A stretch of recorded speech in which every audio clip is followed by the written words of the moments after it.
Merci à toutes et à tous, vous qui avez pris ce rendez-vous de l'information. Bonsoir. Au sommaire de cette édition, audience spéciale aujourd'hui à la Cour constitutionnelle où les conseillers ont examiné les recours déposés devant eux contre la Haute Autorité de l'Audiovisuel et de la Communication après sa décision de suspension du groupe de presse La Gazette du Golfe. Nous en parlerons dans ce journal. Autre information en titre, conférence de presse ce matin du comité de facilitation carte de presse à la maison des médias Thomas Méançon de Cotonou. Les raisons sont à suivre dans cette édition.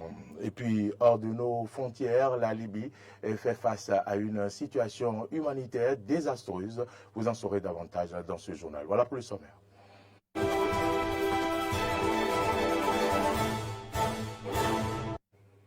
Merci à toutes et à tous de votre attention et bienvenue dans ce journal que nous démarrons par cette brève saisie d'une série de recours pour apprécier l'inconstitutionnalité, bien sûr, de la décision portant suspension jusqu'à nouvel ordre du groupe de presse La Gazette du Golfe, prise par la Haute Autorité de l'Audiovisuel et de la Communication. Les conseillers de la Cour constitutionnelle se sont penchés aujourd'hui sur le dossier.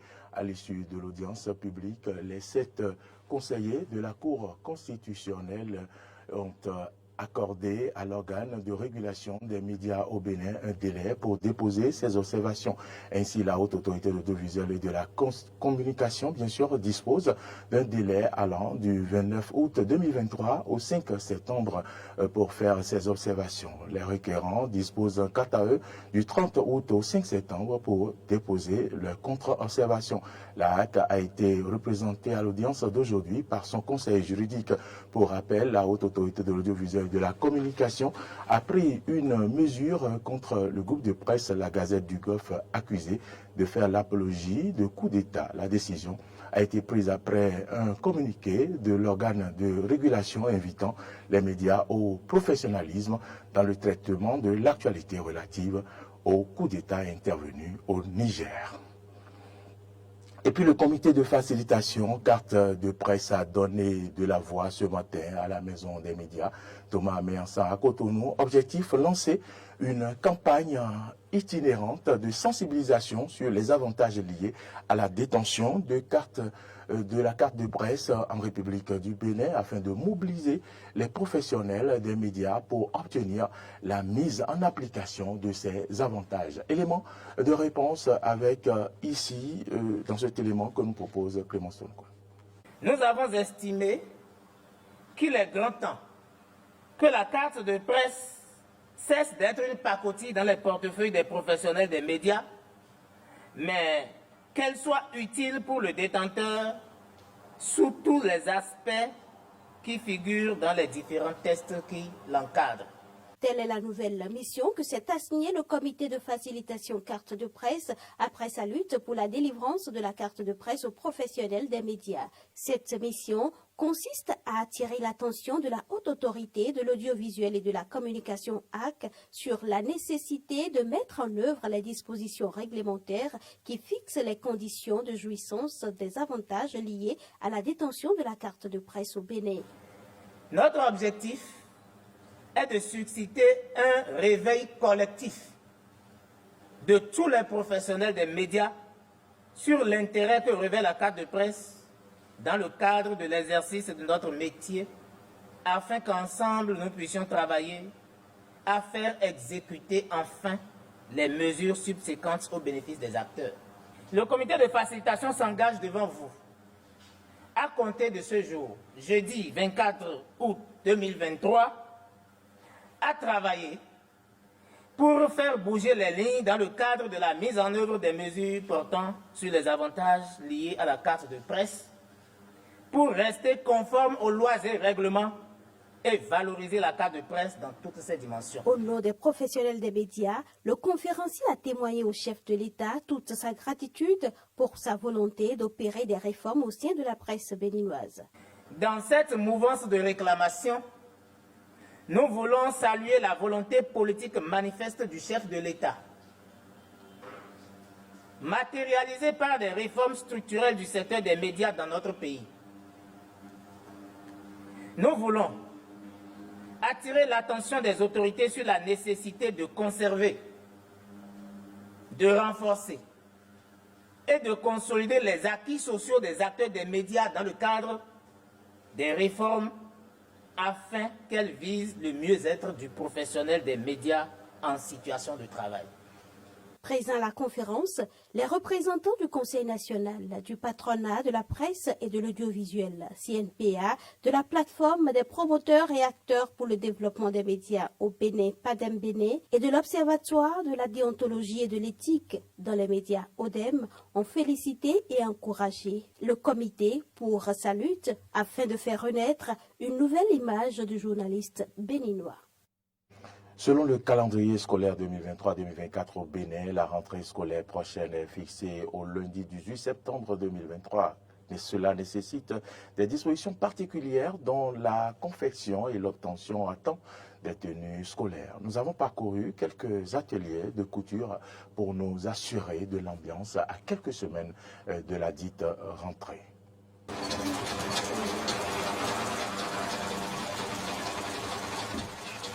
Dans cet atelier, dans la majorité des ateliers de couture dans la ville de Cotonou, patrons, ouvriers et apprentis ne sont pas désœuvrés. Seulement, pas de coupe ni de couture de tenue scolaire. Et pourtant, les vacances scolaires s'achèvent bientôt. Alors que dans moins d'un mois, écoliers et élèves reprennent les chemins des classes, Dame Philomène, maîtresse couturière, n'a reçu que la commande de 2 tenues kaki. Des patrons d'ateliers se désolent de la situation, mais ne désespèrent pas. Nous sommes là pour le moment. Et ce n'est que la commande de 2 kakis que j'ai reçue jusqu'ici. Et je pense que c'est à cause de la situation financière des parents. Nous espérons que d'ici quelques jours, ils viendront. Pour les tenues scolaires, je pense que les parents y réfléchissent, mais ils ne sont pas encore prêts. Mais d'ici quelques jours, les commandes vont venir. Ça ne saurait tarder, puisque le temps restant pour les vacances n'est plus long. Et les parents ne laissent plus les tenues kaki de leurs enfants se délaver complètement comme par le passé. Il y a même des parents qui font confectionner 2 tenues pour une année. Oui, parfois. À en croire les propos de Dame Philomène, il y a 5 ans, les commandes de tenues scolaires étaient plus abondantes. Mais depuis l'année dernière, la tendance s'est inversée. Tout en appelant le gouvernement à leur secours, les patrons d'ateliers que nous avons rencontrés prient pour que les parents d'élèves aient les moyens d'assurer leurs responsabilités.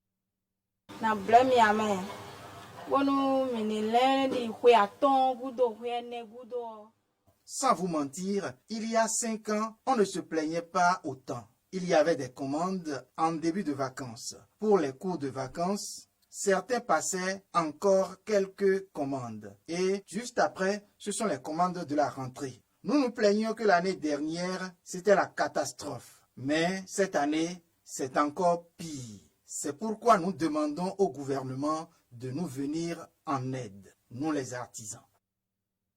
Ni quelqu'un beaucoup mais alors nous avons attendu ces dos beaucoup nous bla ou miton Ma on a logo bon zali medio mais du tabari jewe. Nous prions que Dieu vienne en aide à tous les parents qui ont des difficultés mais qui s'échinent pour le bien-être et l'évolution scolaire de leurs enfants. Ils trouveront l'argent nécessaire pour cela.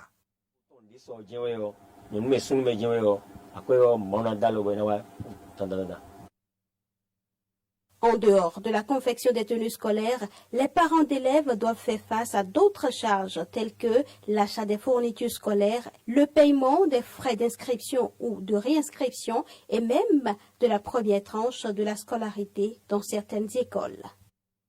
Parlons maintenant de la lecture qui profite énormément aux apprenants car elle leur permet d'acquérir de nombreuses connaissances livresques. Malheureusement, très peu parmi eux ont développé le goût de la lecture, la fréquentation des bibliothèques. Suivez cet élément de la rédaction. La lecture joue un rôle très important dans le développement de l'enfant car elle permet d'éveiller ses sens, de développer son imagination et de stimuler son cerveau. Mais combien sont-ils aujourd'hui à s'adonner à la lecture, surtout dans la bibliothèque? C'est pour cela qu'ici, la méthodologie est bien trouvée. Aujourd'hui, il faut dire que c'est vrai, il n'aime plus lui. C'est pourquoi nous avons associé le numérique en même temps au livre physique. Les enfants ont la possibilité de lire à travers des tablettes, ce qui les encourage beaucoup à venir. Les plus jeunes qui ont déjà leur smartphone, nous avons mis à leur disposition un Wi-Fi qui les permet d'avoir accès à notre banque numérique et de choisir des romans qu'ils peuvent lire.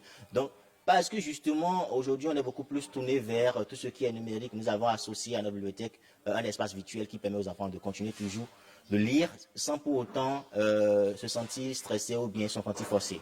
Pour ceux qui continuent d'aimer la lecture, ils sont accrochés par des ouvrages bien spécifiques. J'aime aller dans la bibliothèque. Si j'y vais, je lis les livres comme Le Camp Bécaye, Mulan et d'autres livres. Je suis déjà allée une fois dans la bibliothèque à Cotonou. Parfois, je lis la bande dessinée de Niké.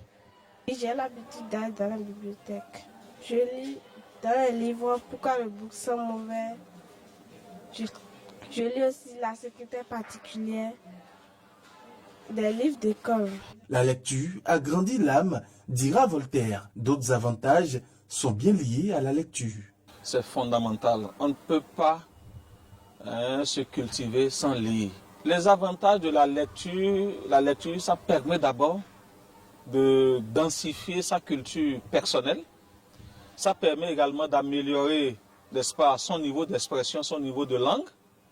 Et un apprenant qui est habitué à lire, eh bien, a un avantage certain sur ceux qui ne le font pas et se fait distinguer, se fait remarquer. Quand il prend la parole quelque part, quand il rédige à travers ses illustrations, il est souvent amené à exploiter ces lectures pour illustrer. Parfois même les consignes qu'on propose à travers certains exercices tels que la dissertation et autres, eh bien, on les invite à s'inspirer de leur lecture pour illustrer ou argumenter. Voilà qui est clair et qui renvoie donc à la lecture au quotidien.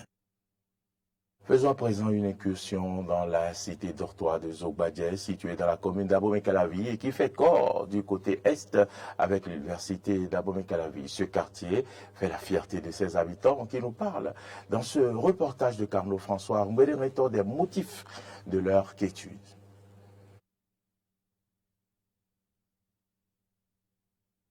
Ce n'est ni des images du quartier Revive à Cotonou ou encore celle du boulevard de la Marina. C'est plutôt le quartier Zogbadje à Abomey-Calavi, un quartier majoritairement habité par les étudiants qui, depuis l'avènement du gouvernement de la rupture, a connu un changement. Les voies réhabilitées et électrifiées donnent une assurance et une quiétude aux habitants et aux usagers de circuler librement la nuit. Oui, bien sûr, parce que c'est éclairé partout, tout est éclairé. Il n'y a plus d'hommes quelque part. On circule librement, même dans les vents, on circule très librement. Parce que avant, même à 21h, 22h déjà, on est braqué. Mais cette fois-ci, tu peux rouler jusqu'à 3h, on n'est pas braqué. Oui, la sécurité est totalement maintenant. Bon, ici, dans la nuit, même s'il fait nuit, si tu sors, tu vas manger. Il n'y a pas que à Zogbadje, il fait nuit. Bon, tous les hommes sont calmes. Tu sors, tu ne vas pas trouver personne, mais ici, c'est pas ça, quoi. Si tu sors ici, tu vas trouver des gens, l'ambiance, c'est pas mal, il n'y a pas de bruit, pas trop de bruit, mais tu vas trouver des gens, si tu vas manger, même à n'importe quelle heure. Moi, on n'a pas peur de sortir. Je n'ai pas peur car il y a de l'ambiance et il ne fait pas si nuit comme ça. Il est juste 22h, 3h moins. Et vu que je ne vais pas loin, juste tout proche d'ici, chez ma grande soeur, bon, ça me dit rien. Non, je circule librement. Je vais là où je vais. Tant que je dis je vais chercher un truc, je reviens librement. Tout en félicitant le gouvernement pour cet exploit, certains n'ont pas manqué de rappeler l'importance de l'entretien de ces infrastructures routières. D'autres invitent à plus de prudence la nuit. Ce qu'on a pu faire pour nous, nous allons bien l'entretenir parce que quand il y a l'ordure quelque part, donc tu essaies de de rester dans l'ordure. Mais si c'est aménagé, tu vas essayer de changer de comportement. Donc, nous allons l'entretenir et ensemble, même si en buvant de l'eau, puis tout ça là, on va essayer de trouver des poubelles pour pouvoir y mettre dedans. La nuit, et même s'ils veulent s'éloigner de leur maison la nuit, de ne pas y aller loin, surtout proche, bon, les milieux éclairés pour être plus en sécurité, quoi. Là maintenant, je suis en sécurité. S'il y a quelque chose qui se passe, en même temps, je peux appeler à l'aide. Quand il y a du monde, il y a de l'ambiance. Vous-même, vous voyez les passants, c'est bien ambiancé. Situé au centre de la commune d'Abomey-Calavi et appelé aussi village universitaire, Zogbadje accueille la plus grande population estudiantine à quelques pas de la plus grande université publique du Bénin qu'est l'université d'Abomey-Calavi, UAC. Hors de nos frontières, je l'annonçais en titre, la Libye fait face à une situation humanitaire désastreuse. Récemment, la mission russe a dénoncé l'Organisation des Nations Unies, à l'Organisation bien sûr des Nations Unies que l'Occident tente de profiter de la crise. Suivez ce reportage de nos confrères de RT. Se serviraient en effet du vide politique et sécuritaire en Libye pour poursuivre leurs intérêts géopolitiques et économiques, notamment via l'exploitation des hydrocarbures. C'est ce dont s'est inquiété Dimitri Polyansky, représentant de la Russie aux Nations Unies, lors d'une réunion du Conseil de sécurité. Et pour le diplomate russe, l'expérience libyenne montre clairement que toute initiative individuelle n'aboutira pas aux résultats escomptés. Comme le déclarait le président russe Vladimir Poutine, il est important de parvenir à une véritable unité nationale et d'empêcher que le territoire de la Libye ne devienne une zone de confrontation d'États tiers. La Russie, pour sa part, comprenant toutes les complexités de ce processus, fera de son mieux pour faciliter une coopération constructive de toutes les forces internes de la Libye. La situation économique en Libye reste difficile. Les Libyens sont frustrés par l'absence de progrès en matière de démocratie et par la mauvaise qualité des services publics. En outre, la situation des droits de l'homme dans le pays est très préoccupante. Madame, Monsieur, c'est fini pour cette édition. Merci à toutes et à tous de l'avoir suivi. L'information, vous le savez, continue sur nos différentes plateformes, YouTube, Facebook, Twitter et sur notre site internet www.benin-eden.tv. Toute l'équipe de réalisation avec à sa tête Dr Boris vous remercie. N'oubliez pas que vous pouvez également télécharger notre application sur Play Store ou App Store. C'est Eden TV Diaspora FM. Vous pourrez nous suivre partout. Quand il sonnera demain, 8h, retrouvez-nous sur Matin d'Eden avec la jeune équipe. Bonne suite de nos programmes et à demain.